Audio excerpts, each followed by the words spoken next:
Hi there, my name is Rianne, and today I'm joined by Victoria, who has not only been like a sister to me for the past 25 years, but also the proud owner of Ariel Athletica, which is her baby, I know. So I pretty much know Vicky from back to front, inside out. So with that being said, I know there is going to be tons of value to share today. I know you've got an incredible story and you've been through a lot and you've built so much. So with that being said, could you share a little bit about who you are and what you do? Absolutely. Thank you, my love, for the warm welcome. It is such an honor actually to be interviewed on this platform. I am an aerial coach. I think just saying that has taken like a 10-year journey, but in the long and short, I train people quite hard and I choreograph really nice routines for them to enjoy because I believe that fitness is meant to be fun and empowering, not boring, not a chore. So that is kind of like the long and short of what my job role is. Amazing. And what was it that inspired you to start Ariel Athletica? Well, I remember being on a train going home to visit my mum. So it was when I probably would have been living with you and we was living in that flat together in London. And I just remember being sat on a train looking out the window and being like, I wonder if I could like bring classes to this little town. I wonder if that would work. You know, when you're already self-employed, you're thinking of different ways of like making income. And that is kind of where the seed was planted. But what actually captivated me to really grow that idea was actually thinking about the value that it would bring to this town. I think I was very starstruck by living in the city for 10 years and I love London. It's still my favorite city in the world. But what really captivated me was I could bring this really incredible creative thing to a town that doesn't really have much of that. And why? Like, why does it not get to have this gift? So I would say that was probably the main beginning point for me. Amazing. I love that. And the way that you saw that gap in the market and was just like, I'm going to fill it and Yeah. I'm going to have impact here. Yeah. And um, it's really interesting because I found something I wrote. It was like a 5-year goal that I wrote in my phone notes 5 years ago in 2018. And it said, one of my goals in 5 years' time is to start my own classes in my hometown. And I found it and I was like, wow, that happened. That so I was guess really that's the exciting. power.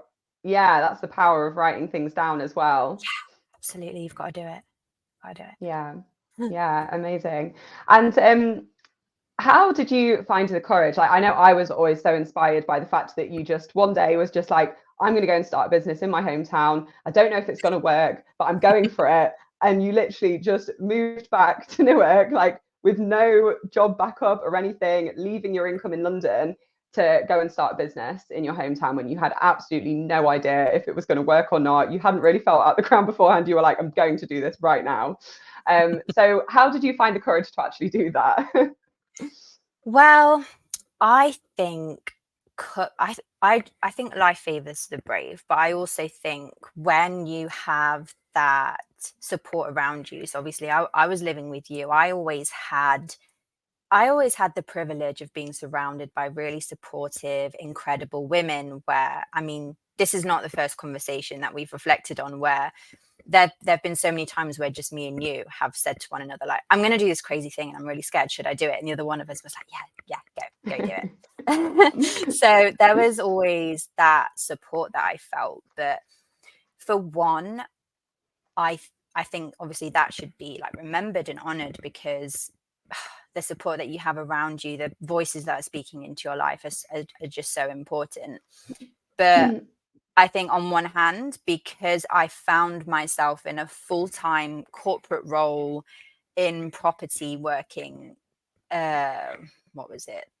I don't know. It was like 45 hours a week or something. And I always said I wouldn't do that because it's just not me. It's just not who I am. I've always wanted to be self-employed and I never wanted to have a full-time role and never wanted to work in corporate. But I found myself in lockdown having to adapt. And I think those moments in everyone's life when you look back and you're like, oh, I didn't want to do that, but I had to adapt. They're so important and they shouldn't be glossed over. So this is actually where that inspiration happened. It was like my creativity was being so choked and I couldn't just go to an aerial studio because they weren't open, that it just proved to me like I'm in a place that I'm not meant to be. I'm not meant to be here.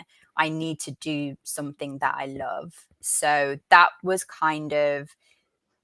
the fire behind it. But I've also always believed in this thing called the pull. So throughout my whole life, I always felt this really strong sensation of a pull. It's what made me start the things that I loved. It's what has made me feel very drawn to people. It's what made me move to London, and it's what brought me back here, because it's this really strong pull, and I do believe a lot of it is our female intuition, and the more that you honor that and you follow that, the stronger it gets. So I just had this sense of like, oh, I have this feeling again. I need to do it. I need to go and figure it out afterwards. So I love that. And yeah, like you said, I think as women we do have this like strong intuition sometimes. And question actually, do you think if you hadn't have been in that corporate role that you just absolutely like did not vibe with at all, do you think you would have actually been like pushed and convicted inside to like just leave and go back and start business in your hometown? I think we all have our own purpose, and I do want to obviously talk about this a little bit more later, I think, but I do think we all have this innate purpose, like something that we're meant to do. And if it wasn't going to be coming back to my hometown, I think it just the real role behind what I do would have come out in a different way. I think the people that you meet and whoever you end up with and whatever the details of what you do, that can actually show up in different seasons and in different ways. But I'm so glad that this is the route that it took. I think you will get I think you will get so many chances of like following what you're meant to, and that can look different in however way you choose to do that. But I'm really glad that it's turned out the way that it has. Yeah, But yeah, I know. probably because I'm not meant to sit at a seat for 9 hours a day. No, you're definitely meant to be in the air swinging from a hoop. Yeah. So what advice then would you give to someone who's like really wanting to start a business, doesn't really know where to start, like maybe they're nervous? Like what advice would you give to someone who's in that position? Because obviously you were in that position at one point in Yeah. time. Yeah.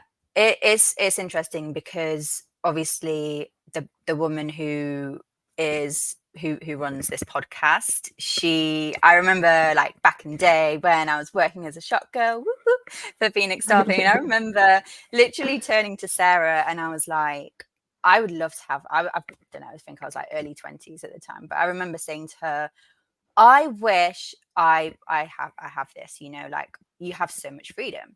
I remember her actually saying to me like, but it's not about freedom. Like it is obviously there's so much freedom that comes with it, but she said it's not innately about that. Like it's not about you. It's responsibility that you have for others, and that always stuck. That always stuck with me. So I believe that if you want to start your own business, there has to be that at the forefront of everything. It's what do I want to give? It's not what do I have to give. Obviously that's important, what sets you aside from everyone else, but I think it is the heart posture of it has to be one of service. And I think when you know the person who you want to sell your services to, you think of the person that you want to reach out to. So for me it was all about finding the teenage girls who need something, not just a hobby but a place where they can go and experience positive, empowering female community. And the same thing for the adult women that I have. I mean, my eldest client is in her 50s and she's incredible. So it was like finding these women who I know I want to inspire, I want to encourage, I want to not show you, but remind you that if you can do something that will be so amazing for you, that will strengthen you and empower you. So when you think of the kind of person that you want to find that is in alignment with what you want to give, it's really easy to start there, because that's the who and that's the why. And then I would say the practical things, the practical steps. Of course, there's, do I get a website? Do I get business cards now? How do I promote? Is it with leaflets? For me personally, because I'm in a small town, a lot of it was like Instagram, word of mouth.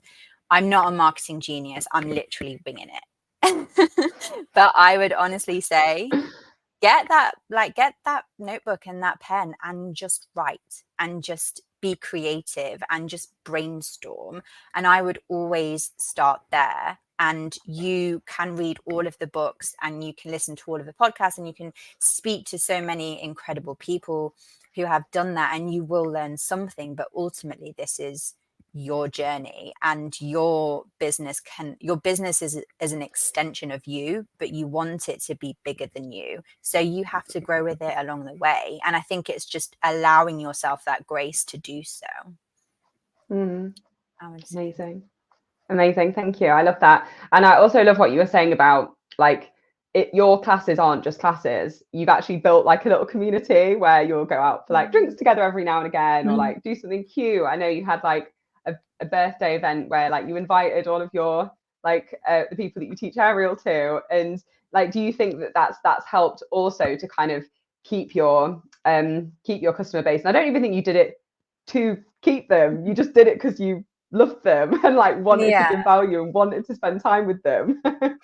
Yeah, for sure. I think I only really have 3 golden rules in my classes, and one of them, I don't like crude language. 2, I don't like laziness. But 3, I don't allow like people who gossip and stuff. So I think that naturally, that those values just naturally attract people of the same value, and then you naturally become friends. And they're also incredible women. Like their knowledge in, one of them is like a beautician, and then one of them is a nutritionist, and one of them is a sports physio. And so you just learn so much from each other, because it's like attracts like, and you create this community of positive like-mindedness, I guess, but you help each other grow. And it is that brings so much more to classes, because I think training is not meant to be a chore. It's meant to be something that is so valuable that you love to do, and it makes sense to do it around people who love to do it as well, unless you just want to train yourself, in which case that's different. Or if you want a private, you can come to me. Yeah, and I love how fun you do make your classes, because you're right, it doesn't feel like you're doing a workout necessarily. Like, it's intense, but like the work that you have to do on the hoop, for example, when you're like swinging around it, like it hurts, it's hard, like it's obviously but you make it so fun. That's obviously why people love it so much. So yeah, I know you also had an interesting journey of how like you found aerial, and how like you were so passionate about dance, like you wanted it to be your future, wanted to perform, and then you ended up kind of giving up that dream because you found another dream. I know it can be hard to give up on something that you really, really wanted. So maybe if you could expand a little bit around that, because I know you've got an interesting journey there. I feel like a lot of people do go through something similar when they're like, really want to do this thing, and then they don't end up getting there. But then I know you found something even better through that process. Yeah, absolutely. And I mean, the journey from start to finish, it's just been chaotic. It's been really difficult. But I think it's also because what we started off wanting it, and then if you don't quite get there with what you had in your head at the time, it sometimes feels like it can haunt you. It feels like you haven't measured up to, or you haven't honored the person that you were and the things that you set out for yourself. And I will touch on like a little bit about my mental health in a bit, but I think I was struggling a lot with my mental health at the time, like in my teenage years, and I completely fell in love with dance. And I was like, I don't know how I'm going to make it. I don't care about money. I didn't care about anything. I only cared about becoming a professional dancer. And I mean, cutting the story short, I trained really hard. I got into one of the best dance schools in the country and on a scholarship. And when I was there, I was just so miserable. I was injured and I would wake up and just cry. I was so tired. I later found out it's called overtraining syndrome, literally. I was absolutely exhausted and still had to work at the weekends. Shout out to Shots that enabled me to do that. But I was absolutely miserable, and I forced myself to stay there. And the only thing that was really keeping me there was that fear of failure. Like, oh, just another person who couldn't hack dance school. I could not hack dance school. It was horrible. And to be honest, it was a lot of it were not all of the teachers, but some of the teachers. And looking back now as a coach, I can't believe some of the things that they would say to young, impressionable teenage girls or young girls in their 20s. I mean, the things that people speak over people and over their lives when they're in such a huge part, like in their life story, it's so transformative, and it can be in a negative way or a positive way. But for me, it was very negative, and I was struggling with my perfectionism, and I was just so exhausted. But I remember leaving, and when I decided to do that, I was unbelievably relieved. I was so relieved. I couldn't wait to go. But then every time I went to train, every time I left the house to go to a dance class, I would just burst into tears, and I'd be like, but I'm not a dancer anymore. So my mistake was putting my worth and my identity on the fact that I was a dancer. So I'll touch a little bit on that in a bit. But I remember looking back at dance school and being like, but there was that one class, that aerial class, and I loved it. I mean, I was basically dancing, but it was like when we used to climb trees when we were kids. It was like both of them meshed together. I was like, this is amazing.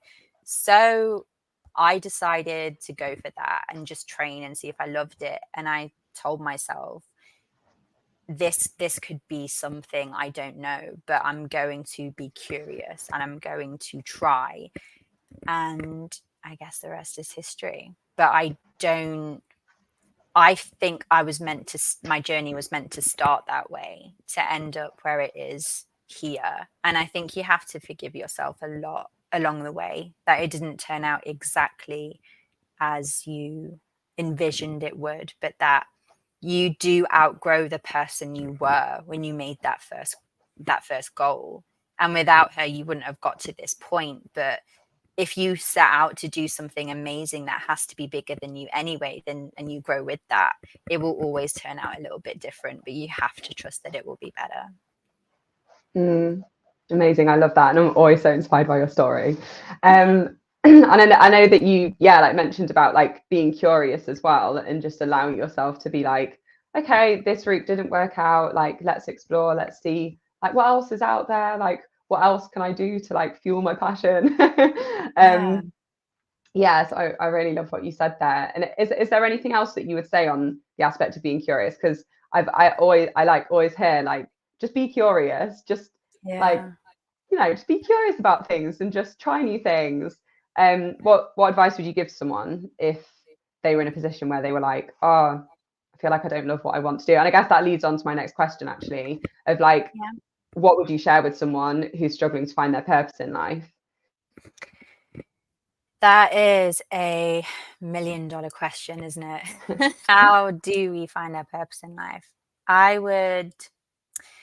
So for me, the absolute heart of the person I want to be, the person I want to become, the love that I have for others, the things that I do, the way that I overcame my extremely rough at times mental health and my journey of business and my purpose, the absolute heart of that has been my faith, which has been growing from strength to strength. And I know not all of the listeners are going to believe in the same things that we do. Not everyone is a Christian, but I do believe, and actually my fiance married this year. How crazy is that? How crazy! Anyway, sidetracked.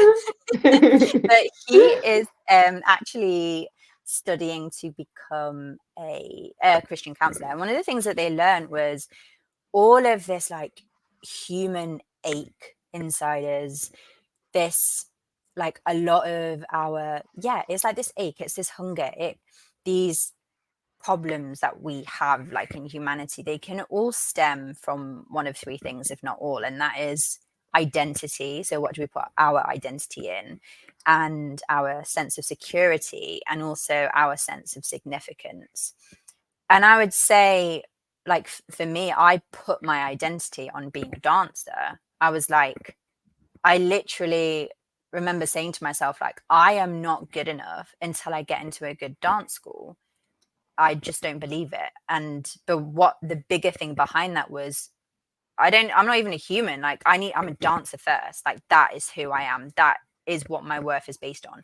I literally remember getting in to my first choice dance school, and they told me face to face, they never do that, but he told me face to face, I'm telling you, you got in. And I was so happy. I got a migraine and had to go to sleep. So I'm like, it's funny that we think the things that we base our worth on, we think we're going to be so happy if they come true. But if you're basing your worth on something rather than I'm a human and I believe loved by God, and that is the source, then it's easy to find your purpose, because then you know what is in alignment with your values. Then you know what is in alignment with what you're curious about, because you can feel that pull and you can hear that whisper. And there's just this kind of like this recognition you feel on a very deep level, again, like that pull. So I think what is it that we put our security in? What is it that we put our worth on?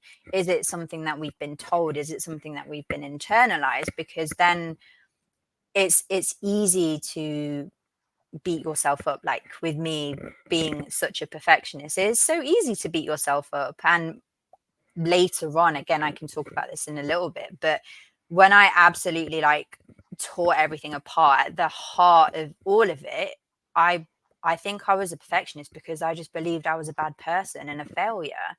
So if that is your internal belief, then you are going to go after the things that you're passionate about, but it's not going to come from a good place.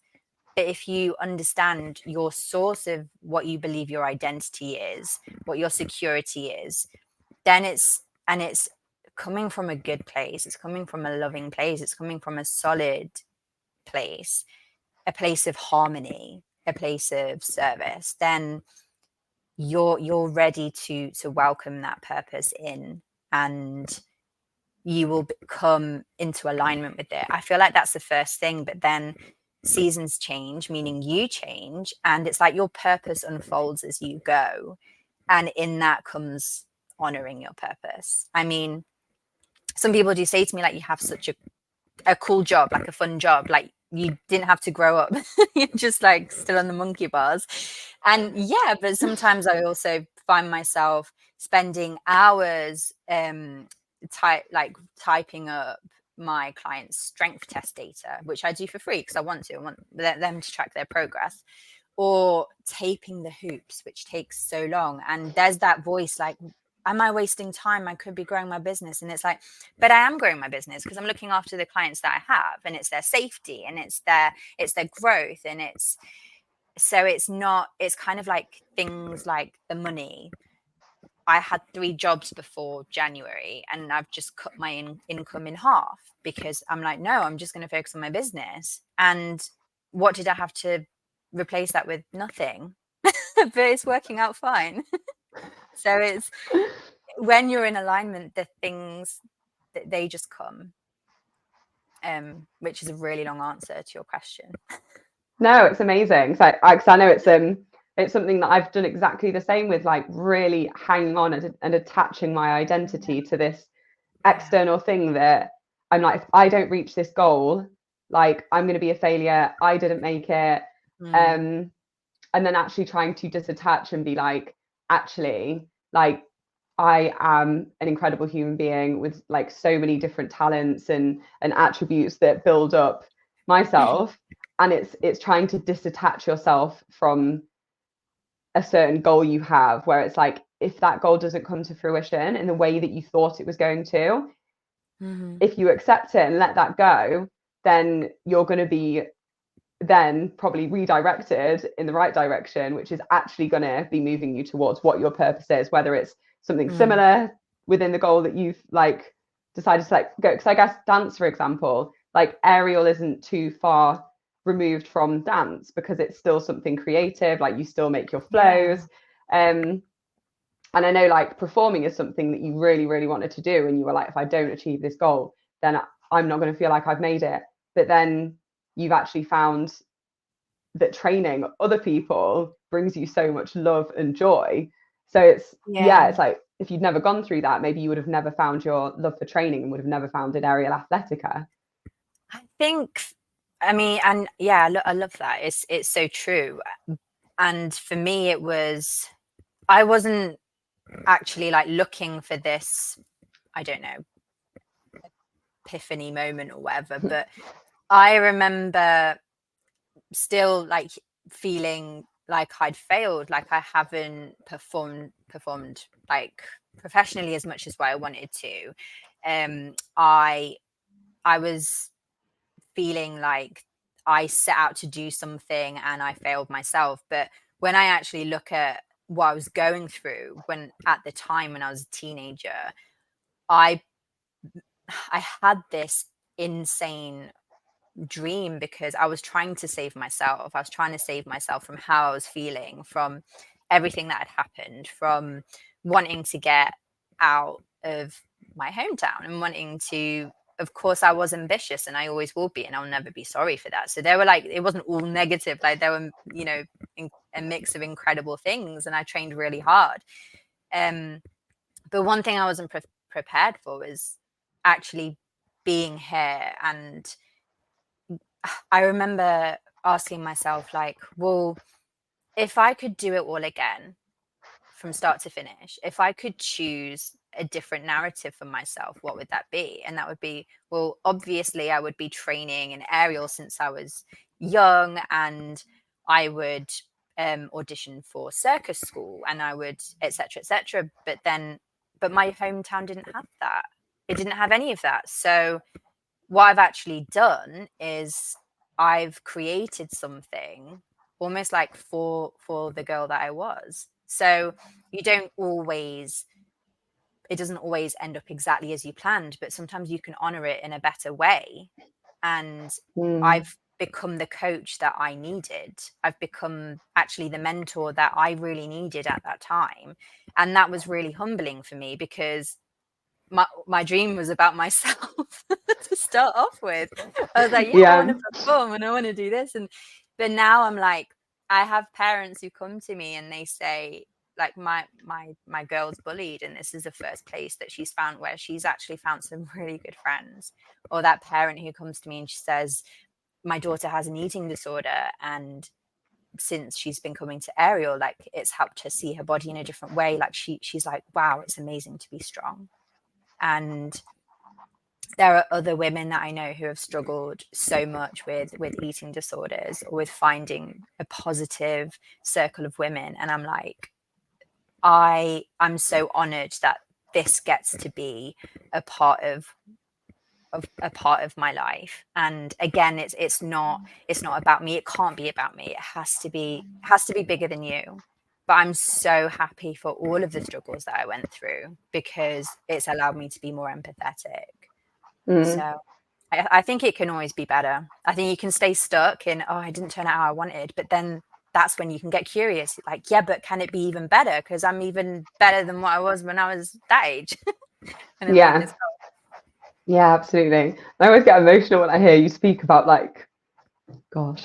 Yeah, when you speak about like the impact you've had on like younger women who like younger girls who like come to your classes, because as you just said, those kinds of classes and maybe would have been what would have been so beneficial for when you were younger. And I know I'll touch on like, yeah, like ask you a question around your OCD and mental health, but that you've actually been able to provide that to people who, yeah, who are now benefiting, like coming to your classes, not just getting strong physically, but also becoming strong emotionally as well. So I really love that. And with that being said, I know you've struggled a lot, like with your mental health and like OCD in particular.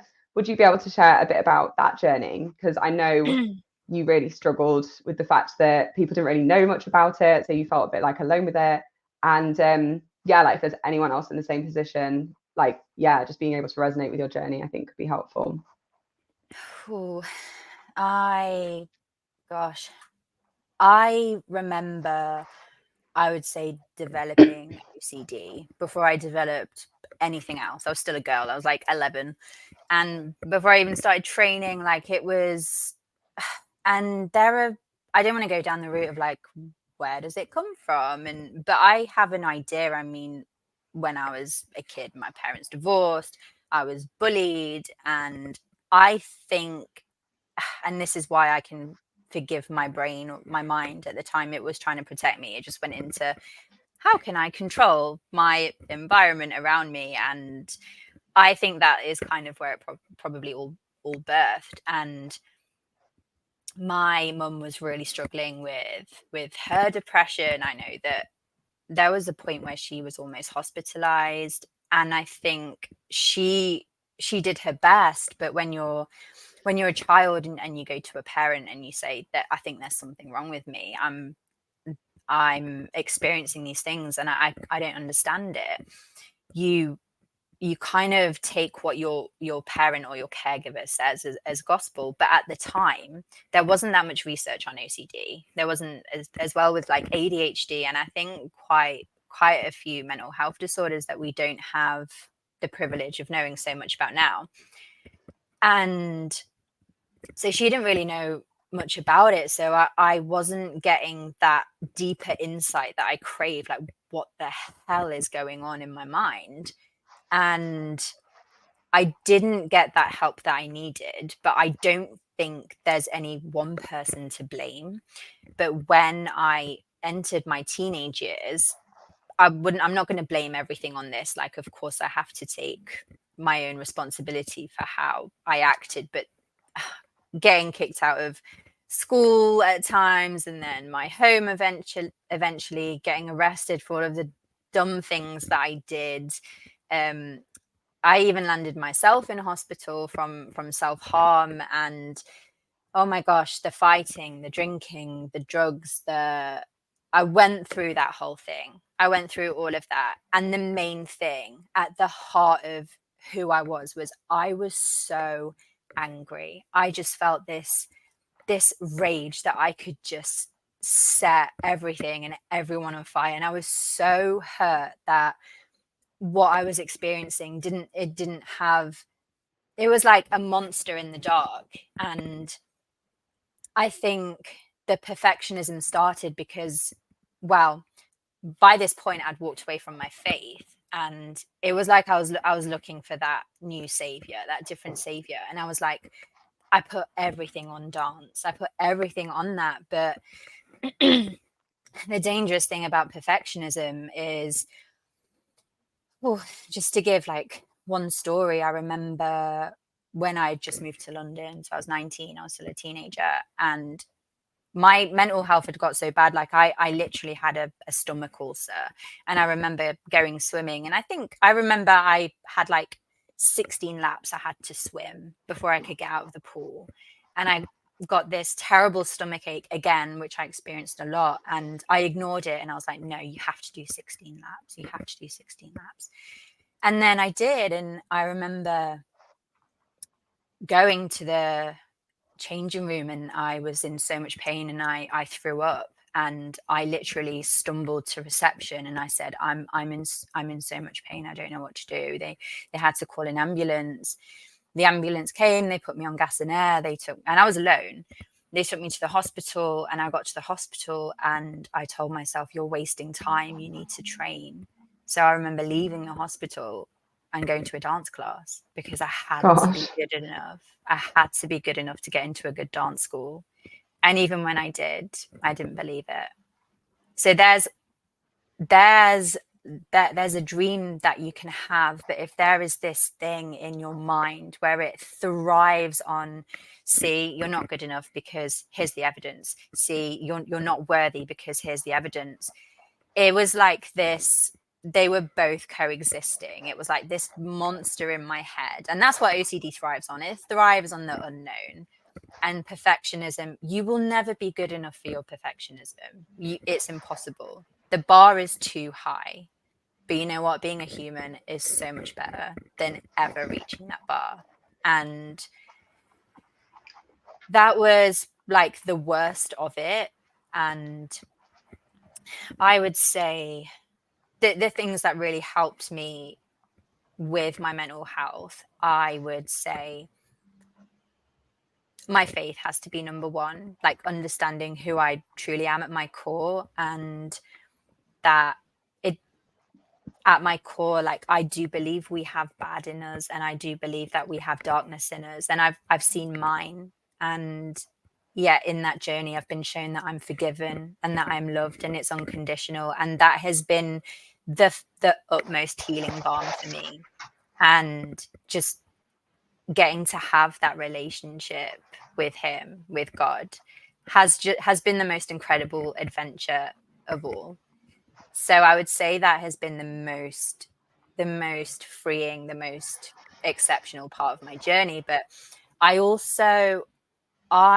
researched a lot about OCD myself. So I actually knew a lot about it before like it came more into the public, if you like. I went to like conferences, and how many hours I spent on Google and just trying to reach out to people who felt the same, like charities and stuff. And I think if you get to know that monster, then it just becomes the devil you know, right? So I think face it head on and learn more about what it is that you're going through. Have compassion for yourself, because you acted in the ways that you knew best at the time, and you go into survival mode, and you can't thrive when you're in survival mode because it's just about surviving. And learning a lot, like calling yourself out, I think for me, actually seeing like the things about me excuse me, the things about me that I wasn't proud of, like the rage, like how I could be controlling, or all of these things that you don't like about yourself. You just have to face them. You have to face them and say, that's not who I want to be as a person. And I'm such an advocate for personal development, and how many amazing podcasts are out there, and books, and people you can get to know and learn from. I mean, it's not just, I just see them as incredible tools that we should all have and we should all do. And it's kind of like you learn as your journey goes on. But I would also say, of course, like I'm not a therapist, I'm not a counselor or a psychologist or anything, but I'm only speaking from experience here.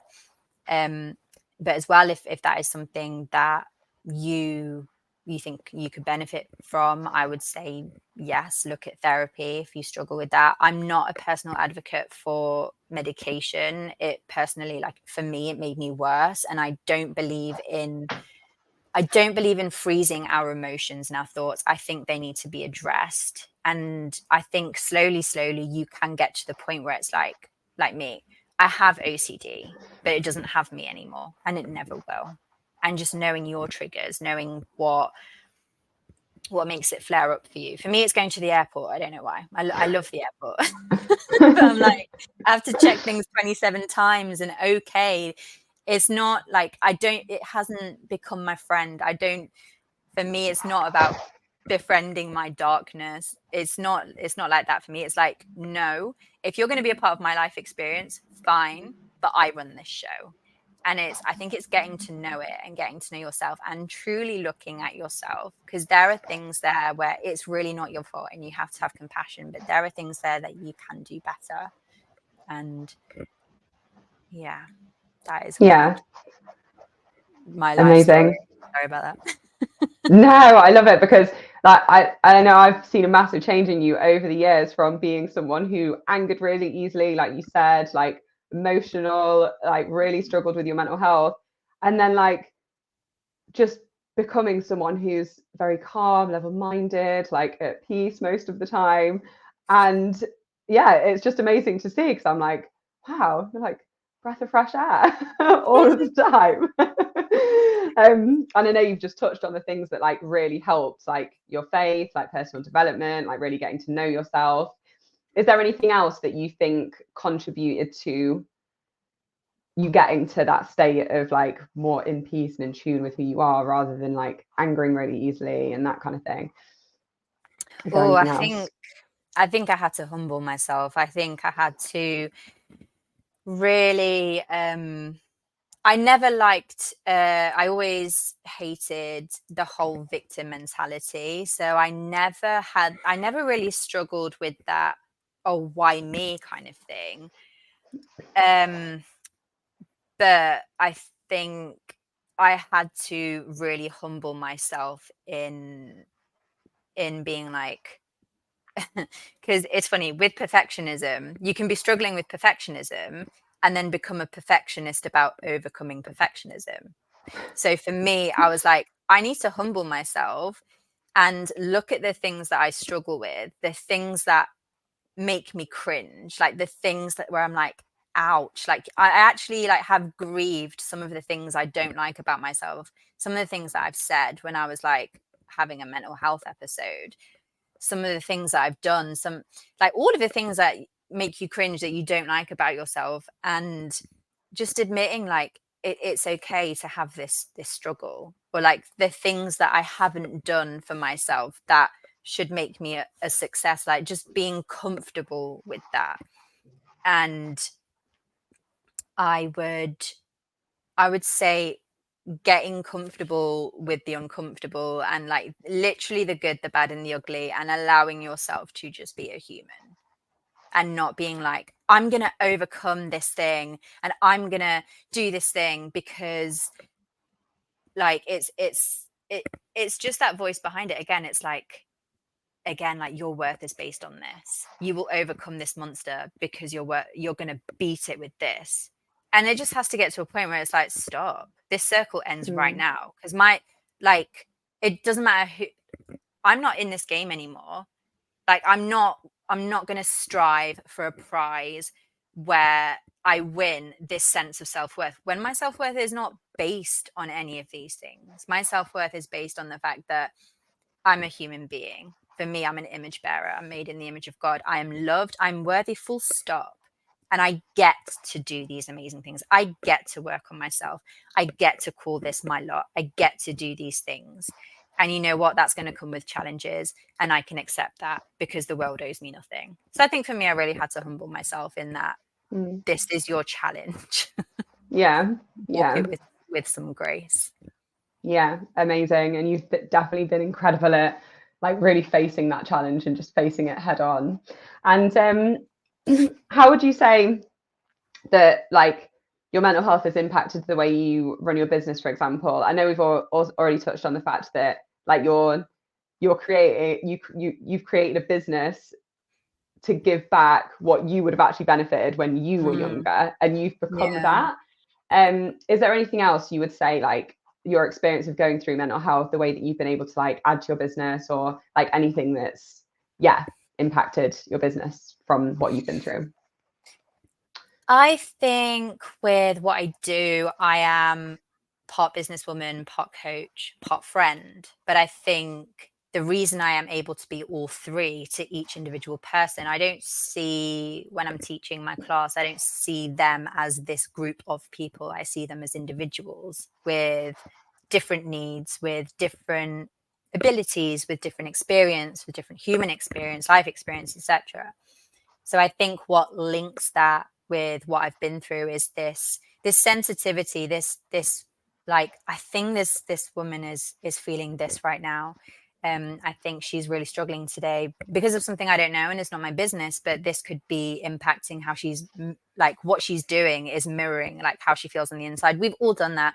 We've had a really bad day, like how we feel about ourselves. We go training, we have a bad session, and it's like, see, it's like that evidence, like, see, I'm crap, I'm a failure, I'm ugly, I'm whatever.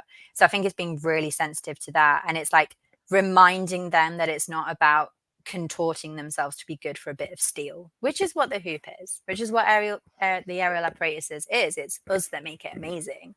It's about what it brings out of you. And yeah, it's humbling and it's hard, and it always will be, and it's meant to be, but it puts that pressure on you, and it can be a tool in bringing out something beautiful, something unique.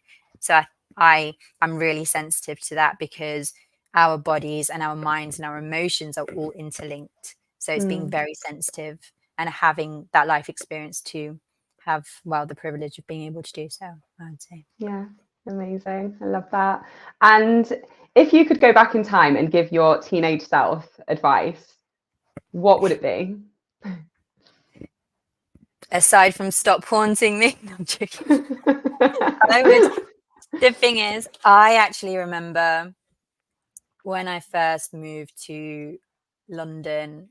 So again, yeah, I would have been like 19. And I remember being out in public, and I was in a panic, because I was like, I realized I can't live like this. I can't live the rest of my life with the mind that I have. So what can I do? What am I going to do? Like, I can't actually live like this. And I just remember feeling this voice, and it could have been God, but I felt like it was me from like my future saying, just hold on.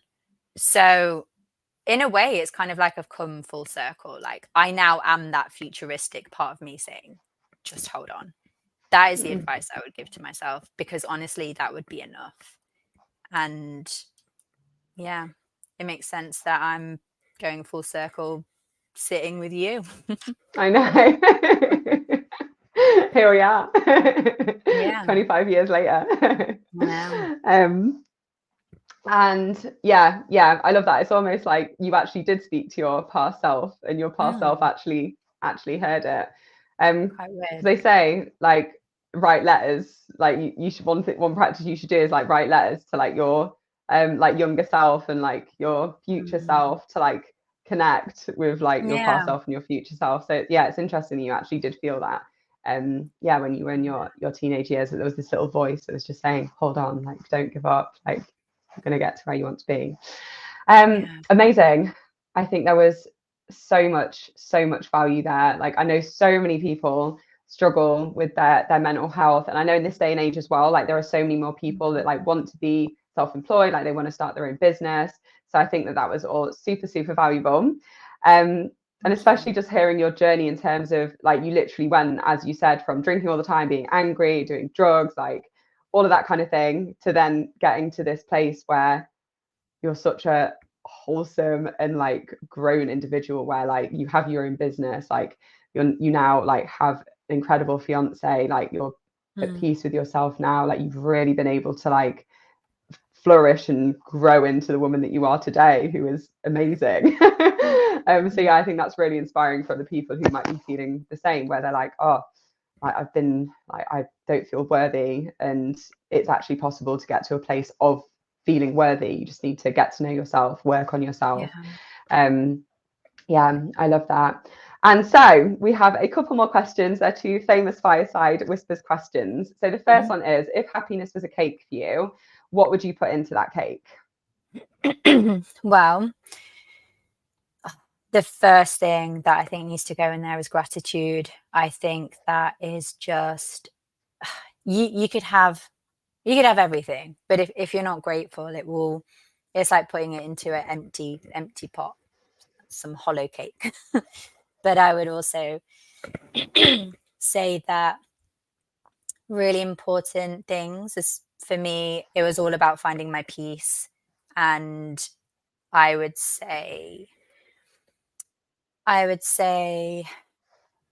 Yeah, peace. I would say peace and gratitude are like the two main ingredients for happiness. But Yeah. even with those two, you can't get anywhere without health. But then again, I've seen Mm. people have peace in when they've struggled with their health. So, but yeah, I'd say they are. That's probably the first thing for me. Gratitude. Amazing. And the next question is, so you're sat around the campfire with all of the other fireside podcastees. What is one piece of wisdom that you would give if you could give Oh one? my gosh, just one. Um,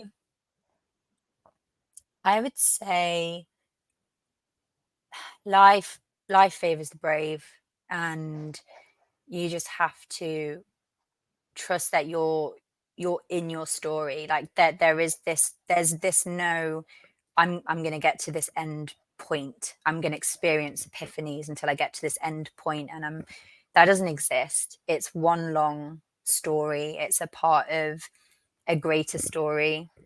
And if you just have trust in that process, then you're going to be okay, because you're going to get strong along the way. But you just have to be brave. Amazing. So be brave. Love that. Mm. Okay, amazing. And where can people find you if they've listened to this podcast today and they feel like they need, like, just that little bit of reassurance with their mental health or what they're going through, or if Yeah. they wanted to find you to join your classes at Aerial Athletica, which is, obviously in Newark, where can people find you on socials and like your website? So my website is Victoria Aerialist, and the A on the end of Victoria and beginning of Aerialist kind of share the same. So it's just victoriaaerialist.co.uk, or my Instagram handle is at aerial.athletica. So if anyone ever has questions about anything, about training, about mental health, about, I don't know, like any great personal development tools that I've come across, like whatever it is, I'm always open heart, open arms. They're always welcome to message me should they want to. Yeah. Amazing. Well, thank you so much for being here and joining me on this For having podcast. me. Felt like just one of our usual deep conversations. But And yeah, we never love left that. that flat. I know, I miss our flat. Same. Yeah, amazing. Well, I will see you soon and we will leave it there for now. Amazing. Thank you so much.